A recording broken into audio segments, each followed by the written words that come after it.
Since the election, since Donald Trump has his triumphant win and return to the White House, there's been a handful of Democrats, a handful of people in the liberal space, Morning Joe and Mika Brzezinski, elected officials like Jared Moskowitz. I'm still getting pushback. I'm still getting people tell me, stop bashing Democrats. I got an email to the podcast email, I doubt it, at Dollemore.com. Stop bashing Democrats. Jared Moskowitz has a plan. He's gonna be a sleeper cell inside of all of this unsubstantiated nonsense, when all I'm basing my opinion on is what they say. What are their actions? Joining is an action. Speaking is speaking. Those combined tell a story. A lot of people are saying, well, this isn't about Jared Moskowitz, but, we're here. So, his life was threatened. So that's why he's running scared. Well, my life has been threatened. My wife has been threatened to be killed and raped by a Trump supporter. This has happened multiple times.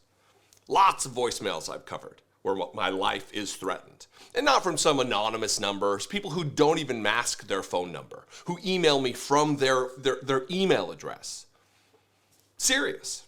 I'm not running away. You're not seeing me change my position or cozy up to Donald Trump because I've been threatened by his supporters. That's not courage. That's not bravery. That's not patriotism. That's anticipatory obedience.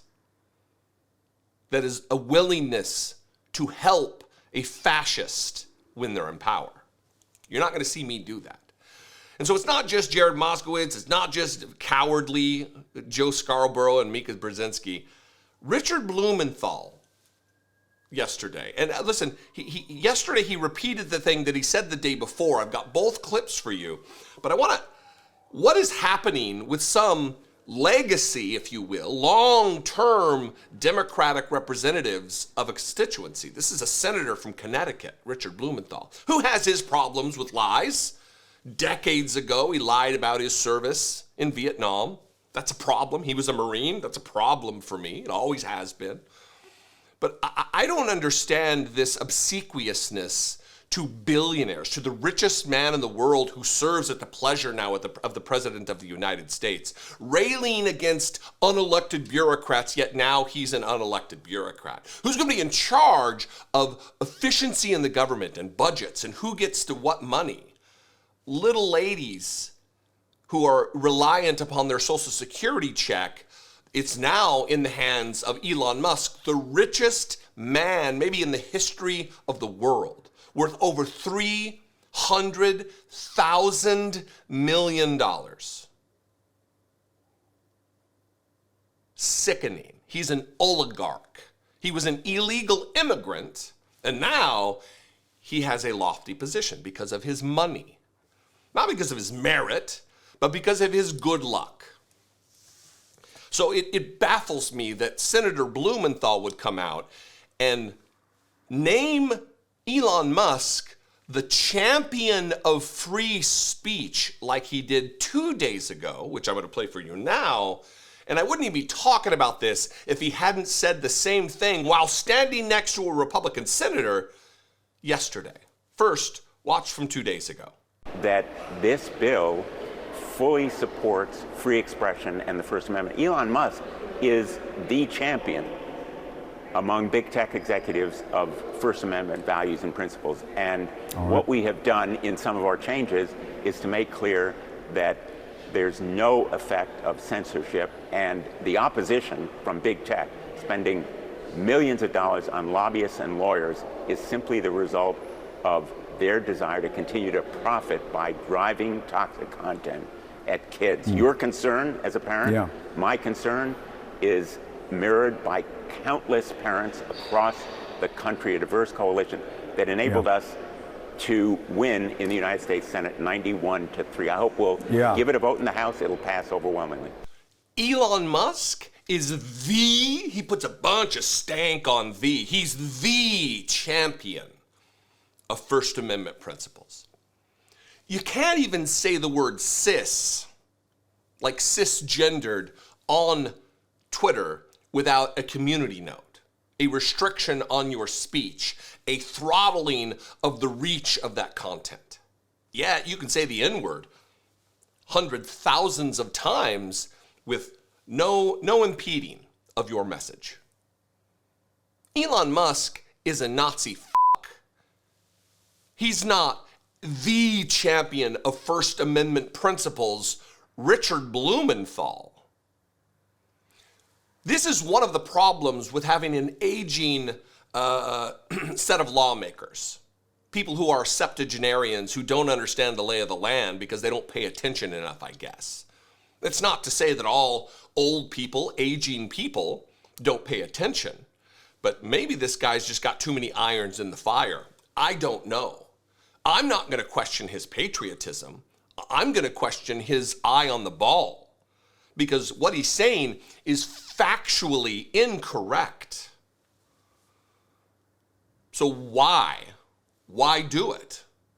Let's address it after we show you what he did yesterday, the day after he said what you just watched.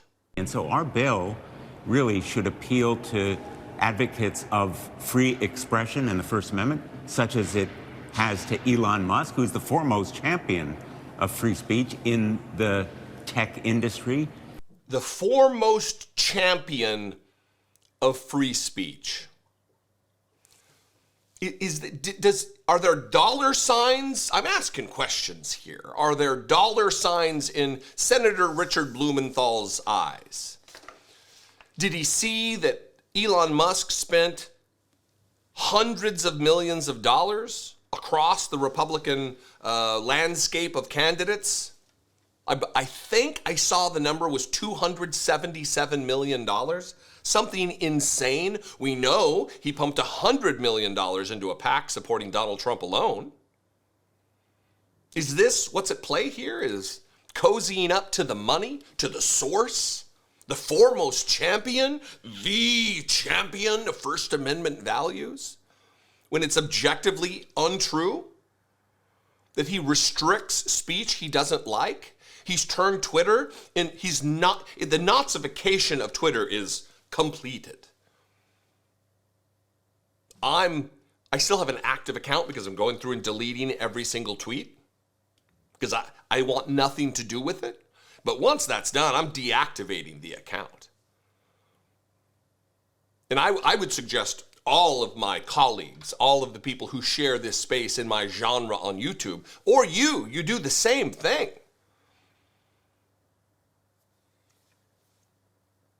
I'm flummoxed here. I don't know the answer. As you know, I'm not a team politics guy. Democrats absolutely are worthy of criticism. Friction, by way of criticism, smooths the stone. It makes us sleeker. It makes us stronger. It makes us better as a party. It makes us more effective as a party. So I'm going to criticize for the sake of making Democrats better, helping us win in the future. It's not to trash us and make us a weak party. I want the Democrats to win.